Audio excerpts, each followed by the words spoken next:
Hello दोस्तों, आज हम इस वीडियो में बिहार बोर्ड के पिछले साल में पूछे गए साइंस के क्वेश्चन का रिव्यू करने वाले हैं जो क्लास 10th के लिए है। हो सकता है इससे कुछ क्वेश्चन आगामी एग्जाम में आ जाए। तो यहाँ पर कुछ इंस्ट्रक्शन लिखे गए हैं, तो आगे हम बढ़ते हैं। सबसे पहला क्वेश्चन पर चलते हैं। तो सबसे पहला प्रश्न है, 1 मिली एम्पियर बराबर होता है। तो 1 मिली एम्पियर कितने एम्पियर के बराबर होता है? 10⁻³ एम्पियर। तो हम याद कर लेना है कि 1 मिली एम्पियर 10⁻³ एम्पियर के बराबर होता है। अगला प्रश्न है, डीजल का उपयोग होता है भारी वाहनों में, रेल के इंजनों में, विद्युत उत्पादन में, इनमें से सभी में। तो हमें पता है कि डीजल एक जीवाश्म ईंधन है, तो इसका उपयोग क्या होता है? इनमें से सभी में होता है, तथा इसके अलावा भी बहुत सारे कार्यों में होता है। तो इसका सही जवाब हो जाएगा ऑप्शन डी, इनमें से सभी। अगला प्रश्न है, सौर सेल सौर ऊर्जा को रूपांतरित करते हैं प्रकाश ऊर्जा में, गतिज ऊर्जा में, ताप ऊर्जा में, विद्युत ऊर्जा में। तो इसका सही जवाब हो जाएगा विद्युत ऊर्जा में। ध्यान देने योग्य बात है, ना कि प्रकाश ऊर्जा। इसके इनपुट में हम प्रकाश ऊर्जा देते हैं और आउटपुट हमें क्या मिलता है? विद्युत ऊर्जा। इसलिए इसका सही जवाब हो जाएगा ऑप्शन डी, यानी विद्युत ऊर्जा। अगला प्रश्न है, सोना की परमाणु संख्या है 29, 89, 79, 39। तो इसका सही जवाब हो जाएगा 79, यानी 39, ऑप्शन सी। अगला प्रश्न है, निम्न में कौन ऑक्सीकरण की क्रिया नहीं है? दहन, श्वसन, भोजन का पचना, अवक्षेपण। तो इसका सही जवाब हो जाएगा अवक्षेपण। अवक्षेपण जो है ऑक्सीकरण की क्रिया नहीं है। इसके अलावे बाकी बात दहन, श्वसन या भोजन का पचना, इन सभी क्रियाओं में क्या होता है? ऑक्सीजन का योग होता है। तो ये सभी ऑक्सीकरण हो गए, तो इसलिए अवक्षेपण जो होगा ऑक्सीकरण नहीं होगा। छठा नंबर प्रश्न क्या कह रहा है कि ऑक्सीजन की संयोजकता है 1, 0, 2, 3। तो इसका सही जवाब हो जाएगा, ऑक्सीजन की संयोजकता कितनी होती है? 2। इसका परमाणु संख्या 8 होता है। जब हम इसे वर्ग में विभाजित करते हैं, यानी तो पहले में 2 और दूसरे में 6 आता है, इसलिए इसका जो ऑक्सीजन की संयोजकता हो जाएगी, कितना हो जाएगा? 2 हो जाएगा। ऑप्शन सी सही है। 7वां नंबर प्रश्न कहता है, अम्लीय वर्षा का pH मान होना चाहिए 5.6, 5.6 से कम, 5.6 से अधिक, 7.0। तो इसका सही जवाब हो जाएगा ऑप्शन नंबर बी, यानी 5.6 से कम। ध्यान देने योग्य बात यह है, ना कि 5.6 या 5.6 से ज़्यादा, बल्कि 5.6 के कम होना चाहिए। अगला नंबर प्रश्न है, चींटी के डंक में कौन सा अम्ल पाया जाता है? ये जो क्वेश्चन है भर भर के पूछा जाता है, कई बार रिपीट हो चुके हैं।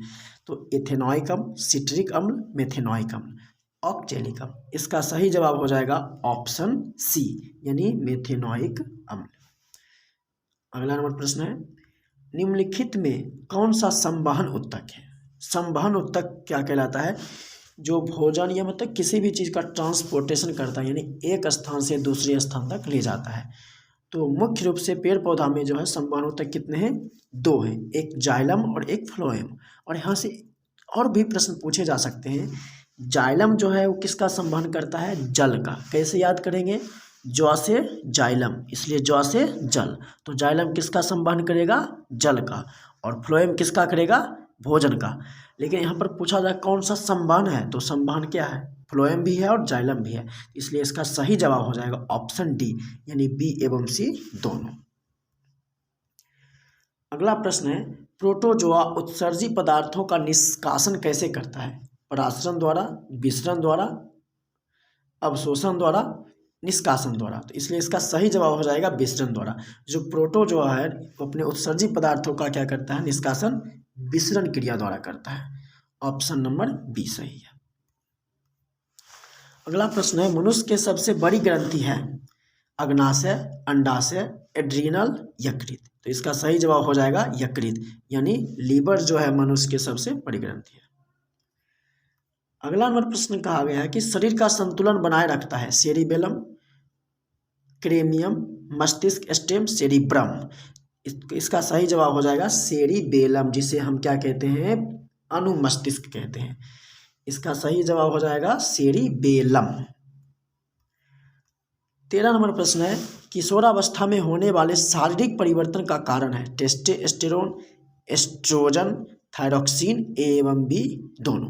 तो यहाँ पर ध्यान देने योग्य बातें हैं, जो किशोरावस्था में जो शारीरिक परिवर्तन होता है उसका मुख्य कारण क्या होता है, टेस्टोस्टेरोन जो पुरुष में स्रावित होता है। उसके बाद है एस्ट्रोजन, एस्ट्रोजन जो है जो स्त्री में स्रावित होता है। लेकिन जो थायरॉक्सिन हार्मोन होता है क्या होता है, गले में पाया जाता है थायराइड ग्रंथि में, जिसके कमी के कारण घेघा रोग होता है। ध्यान देने योग्य बातें हैं कि थायरॉक्सिन हार्मोन की कमी से कौन सी रोग होती है, घेघा रोग। तो यहाँ से एक और प्रश्न बन सकता है, लेकिन इस प्रश्न का सही जवाब हो जाएगा ऑप्शन नंबर डी, यानी ए एवं बी दोनों। अगला प्रश्न है, मानव हृदय में कितने कोष्ठक होते हैं। तो मानव हृदय में याद कर लेने योग्य बातें हैं। तो मानव हृदय में कितने कोष्ठक होते हैं, 4 कोष्ठक होते हैं, ऑप्शन नंबर बी। अगला प्रश्न है, रक्त एक है, रक्त क्या है। देखिए कितना हल्का सा प्रश्न पूछा जाता है। तो हम रक्त के डिफिनेशन में ही पढ़ते, रक्त क्या है, एक तरल संयोजी उत्तक है, उसके डिफिनेशन में ही पढ़ते हैं, परिभाषा में है। इसका सही जवाब हो जाएगा उत्तक, ऑप्शन ए। अगला प्रश्न है, जीन शब्द किसने प्रस्तुत किया, मेंडल, डार्विन, जोहानसन, लेनमार्क। तो जीन शब्द प्रयोग किसने किया था, विल्हेम जोहानसन। इसका सही जवाब हो जाएगा ऑप्शन सी। और मेंडल के बारे में भी प्रश्न पूछा जा सकता है। तो मेंडल क्या किया था, अनुवांशिकता का खोज किया था। डार्विन क्या दिया था, तो प्रकृति चयनवाद का सिद्धांत दिया था। तो इसका सही जवाब जो हो जाएगा, इस प्रश्न का सही जवाब जोहानसन हो जाएगा। अगला प्रश्न है, विद्युत चुंबक बनाने के लिए किस पदार्थ के छड़ का उपयोग होता है, इस्पात, पीतल, नरम लोहा, इनमें से कोई नहीं। तो इसका सही जवाब हो जाएगा नरम लोहा। विद्युत चुंबक बनाने के लिए हम किसका प्रयोग करते हैं, नरम लोहा का प्रयोग। 18 नंबर प्रश्न है, जब किसी चालक तार से विद्युत धारा प्रवाहित होती है तो गतिशील कण क्या है, परमाणु, आयन, प्रोटॉन, इलेक्ट्रॉन।